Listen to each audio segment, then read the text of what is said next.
13 अप्रैल 1919। अमृतसर का जलियांवाला बाग, एक ऐसा दिन जो इतिहास में हमेशा के लिए खून से लिखा गया। वो बाग जो कभी आम लोगों के लिए सुकून भरी जगह थी, उस दिन एक खूनी कत्लगाह में बदल चुका था। हजारों मासूम लोग, बूढ़े, बच्चे और औरतें अपनी आवाज सरकार तक पहुंचाने के लिए वहां इकट्ठा हुए थे, लेकिन उन्हें क्या पता था कि उनके लिए यह जगह कब्रिस्तान बन जाएगी। जनरल डायर, एक नाम जो भारत के इतिहास में हमेशा नफरत से याद किया जाएगा। उसने बिना किसी चेतावनी के, बिना किसी रहम के निर्दोष लोगों पर गोलियां चलवानी शुरू कर दी। कोई बचने के लिए इधर उधर भागा, कोई अपनों को ढूंढने लगा, लेकिन चारों तरफ से बाग के दरवाजे बंद कर दिए गए थे। गोलियों की आवाज में चीखें दब गईं, जमीन लहू से भीग गई, और जब बंदूकें शांत हुईं, तब तक हजारों लाशें बिछ चुकी थीं। वो लोग मर चुके थे, लेकिन उनकी शहादत ने न सिर्फ हिंदुस्तान को हिला दिया, बल्कि दुनिया को दिखा दिया कि गोरे अंग्रेजों की असली सच्चाई क्या थी। इस बर्बरता का बदला लेने की आग हर देशभक्त के दिल में जल उठी, लेकिन एक शख्स ने इसे अपने जीवन का मकसद बना लिया, ऊधम सिंह। सालों बाद ऊधम सिंह ने इंग्लैंड जाकर उस आदमी को गोली मारी जिसे पूरी दुनिया इस नरसंहार का दोषी मानती थी। लेकिन एक सवाल आज भी हवा में तैरता है, क्या सच में ऊधम सिंह ने सही इंसान को मारा? क्या जिसे मारा गया वही असली गुनहगार था, या फिर इस हत्याकांड की असली कहानी अब तक छुपी हुई है? आज के वीडियो में हम जानेंगे जलियांवाला बाग के उस खौफनाक सच को जो किताबों में दबा दिया गया। तो वीडियो को आखिर तक जरूर देखिए, क्योंकि यह आजादी जितनी आसान लगती है उतनी थी नहीं, यह खून से खरीदी गई थी। साल 1919। हिंदुस्तान में आजादी की आग धधक रही थी, लेकिन अंग्रेज अपनी पकड़ ढीली करने के बजाय और भी जुल्म ढा रहे थे। तभी एक नया कानून आया, रोलेट एक्ट।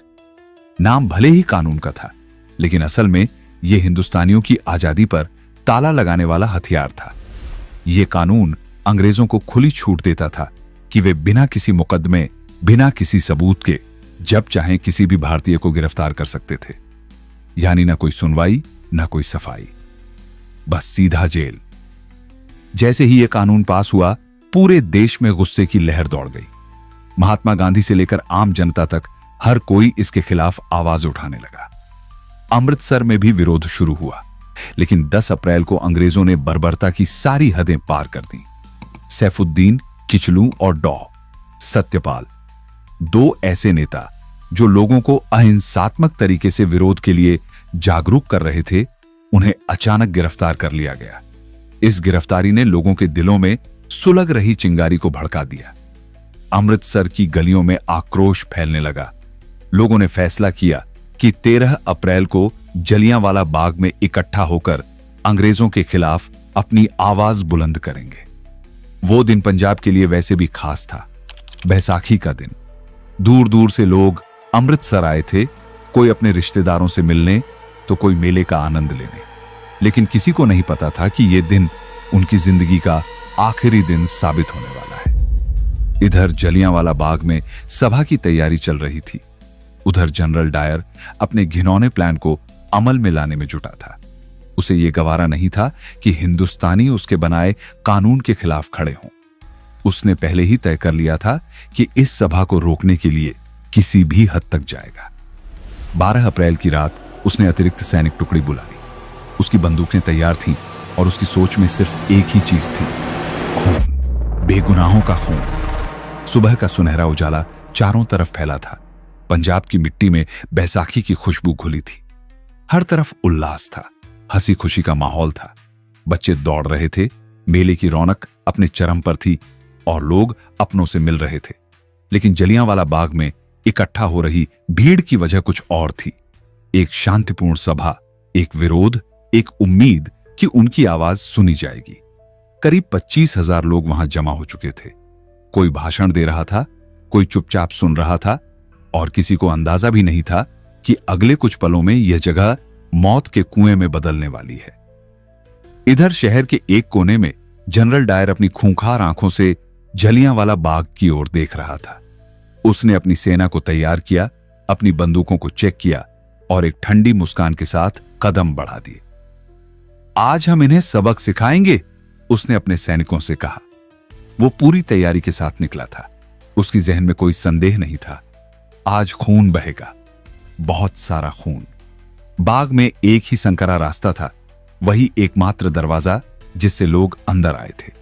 डायर ने आते ही अपने सैनिकों को इशारा किया और उस दरवाजे पर तैनात कर दिया।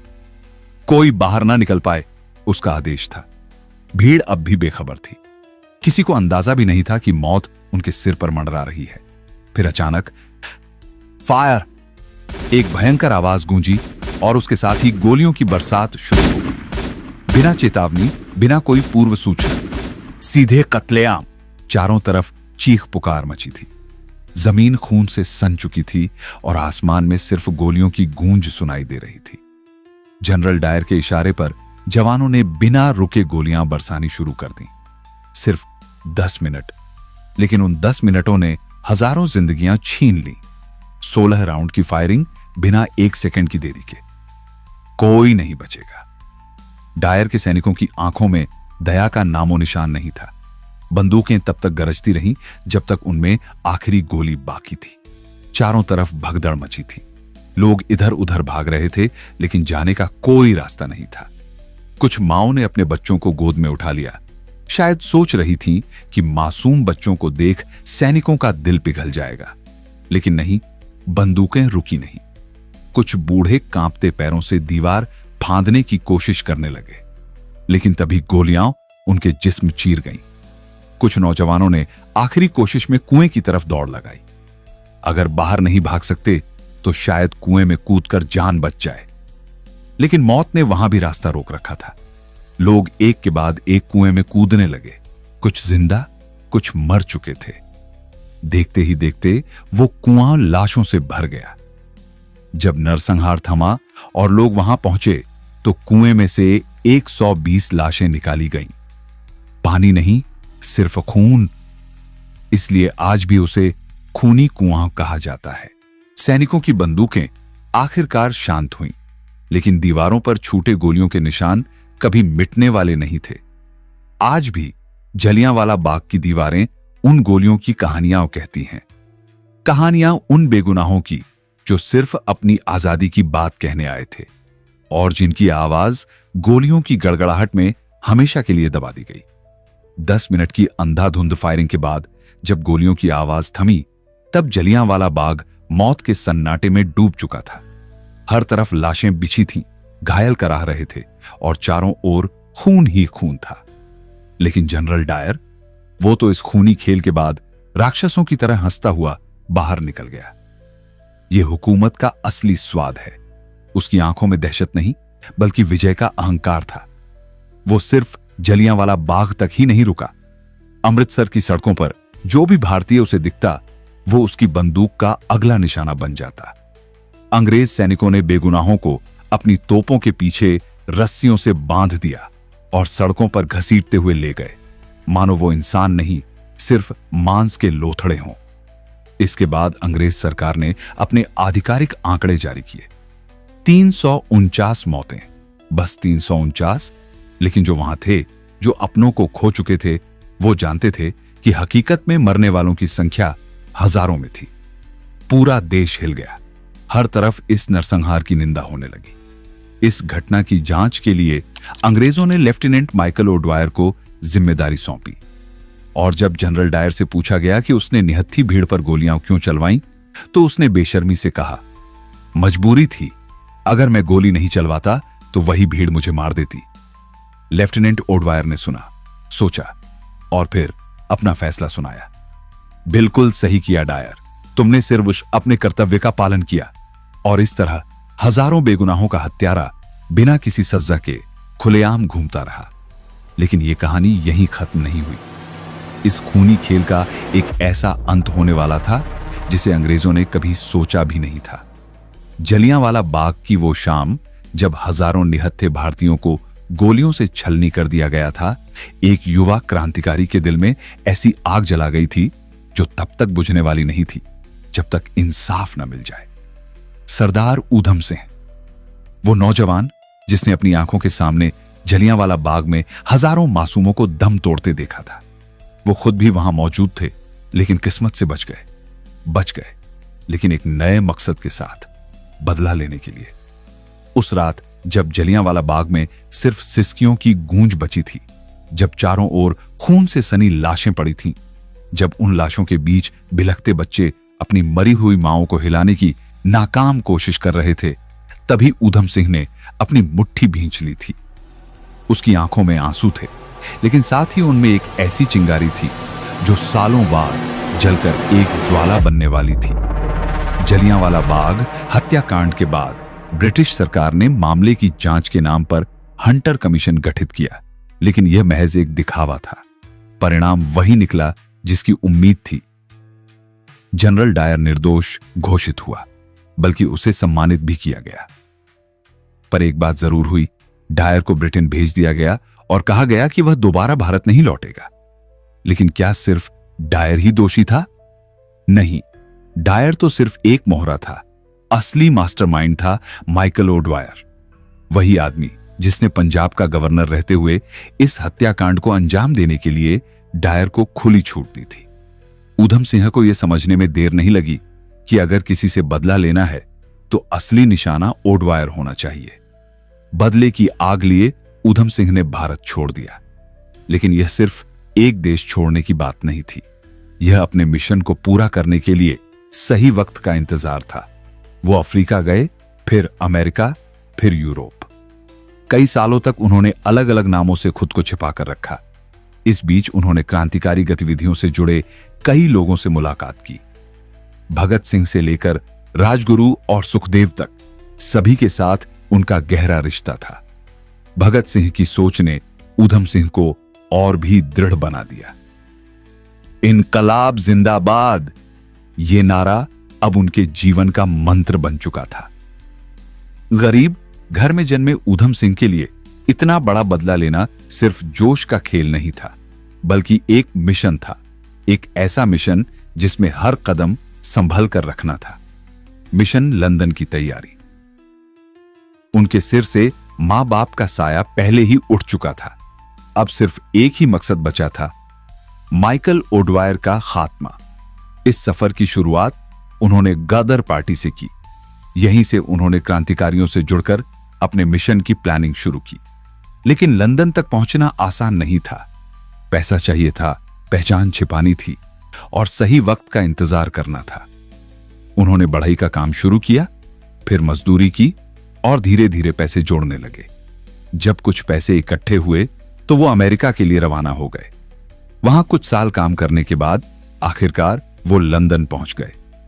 लंदन में उन्हें कोई पहचान न ले, इसके लिए उन्होंने एक होटल में वेटर की नौकरी कर ली। उसी होटल में वो माइकल ओडवायर की हर गतिविधि पर नजर रखते। लेकिन अभी भी उनके पास वो हथियार नहीं था जिससे वो अपने मिशन को पूरा कर सकते। 21 साल का इंतजार और वो दिन। ऊधम सिंह को अपने मिशन को पूरा करने में पूरे 21 साल लग गए, लेकिन उन्होंने कभी हार नहीं मानी। अब वक्त आ गया था। 1940, क्रैक्सटन हॉल, लंदन। यहां ईस्ट इंडिया एसोसिएशन और रॉयल सेंट्रल एशियन सोसाइटी की एक बड़ी बैठक हो रही थी। इसमें ब्रिटिश सरकार के कई बड़े अधिकारी मौजूद थे और सबसे अहम नाम माइकल ओडवायर। ऊधम सिंह ने अपनी पिस्तौल एक किताब के अंदर छिपा ली थी। वो सभागार के अंदर बिल्कुल शांत बैठे रहे, ठीक वैसे ही जैसे कोई आम नागरिक हो। उनके चेहरे पर कोई घबराहट नहीं थी, कोई बेचैनी नहीं। लेकिन जैसे ही सभा खत्म हुई और माइकल ओडवायर खड़ा हुआ, पहली गोली सीधा उसके सीने में धंस गई। दूसरी गोली ने उसे वहीं ढेर कर दिया। इंसाफ का आखिरी अध्याय पूरा हॉल सन्न रह गया था। ब्रिटिश सरकार को यकीन ही नहीं हो रहा था कि उनकी ही धरती पर एक भारतीय ने उनके बड़े अधिकारी को मौत के घाट उतार दिया था। ऊधम सिंह ने भागने की कोशिश नहीं की, उन्होंने खुद को गिरफ्तार होने दिया। कोर्ट में जब उन पर मुकदमा चला तो उनसे पूछा गया, तुमने माइकल ओडवायर को क्यों मारा? ऊधम सिंह ने मुस्कुराते हुए जवाब दिया, यह बदला नहीं था, यह इंसाफ था। उसने हजारों बेगुनाहों को मारा था, मैंने सिर्फ एक को। अगर मुझे मौका मिलता तो मैं और भी दोषियों को खत्म करता। 31 जुलाई 1940 ऊधम सिंह को फांसी दे दी गई, लेकिन उनका नाम इतिहास के पन्नों में अमर हो गया। आज भी जब जलियांवाला बाग की मिट्टी को छूते हैं तो वहां सिर्फ उन गोलियों के निशान नहीं मिलते, बल्कि एक क्रांतिकारी की गूंज सुनाई देती है जिसने अपने देश के लिए अपनी जान कुर्बान कर दी। इनकलाब जिंदाबाद, यह आखिरी दृश्य इतिहास में दर्ज हो चुका था। इतिहास की दो गलतियां यहां एक दिलचस्प बात गौर करने वाली है। जलियांवाला बाग हत्याकांड के दो बड़े अंग्रेज अफसर थे, जनरल डायर और माइकल ओडवायर। जनरल डायर, जिसने गोली चलाने का आदेश दिया था, वो तो 1927 में बीमारी से मर गया। ओडवायर, जिसने इस नरसंहार को जायज ठहराया था और जनरल डायर को बचाया था, उसे ऊधम सिंह ने मौत की सजा दी। जो भी इस हत्याकांड में शामिल था, उसकी किस्मत में एक न एक दिन मौत लिखी ही थी। आज जब हम खुली हवा में सांस लेते हैं, जब हम अपने अधिकारों की बात करते हैं, तो हमें यह नहीं भूलना चाहिए कि इस आजादी के पीछे हजारों शहीदों का बलिदान है। यह आजादी हमें उपहार में नहीं मिली, हमने इसे खून से सींचकर हासिल किया है। अब यह हमारी जिम्मेदारी है कि इस आजादी की कीमत समझें और इसे हमेशा बनाए रखें। अगर आपको यह कहानी प्रेरित करती है तो इसे ज्यादा से ज्यादा लोगों तक पहुंचाएं। हम फिर मिलेंगे एक नए वीडियो के साथ। जय हिंद, जय भारत, वंदे मातरम।